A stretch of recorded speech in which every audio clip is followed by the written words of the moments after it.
Huenda visa hivi vinavyoongezeka ndivyo vimeibua hisia kali kutoka kwa idara ya usalama. Inspekta mkuu wa polisi David Kimayo pamoja na waziri wa usalama Joseph Ole Lenku walikuwa kwenye uzinduzi wa matumizi ya magari 12 ya polisi yaliyonunuliwa na wafanyabiashara wa kaunti ya Mombasa walipotoa onyo hili, wakifahamu fika vitendo vya ujambazi vilivyokithiri kote nchini.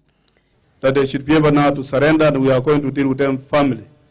They should not expect us when they are armed with illicit small arms and light weapons and expect the police to go and arrest them when they are armed with that. They will still face the full force of the law. Kimayo alisema nyakati za majambazi kufanyia polisi mzaha umekwisha na kuwa sasa watatumia bunduki kwa mujibu wa sheria.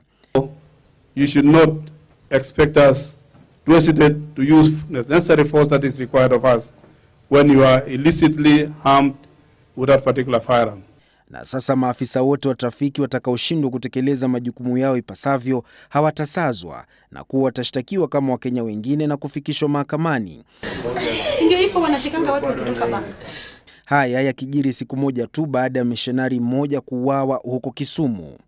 And this is what I'm urging and instructing all the officers in the country to use their firearms effectively the way they have been empowered by law.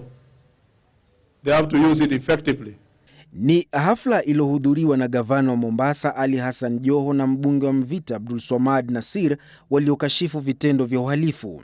Na wewe kama unajua ni mhalifu, ujue your days are numbered.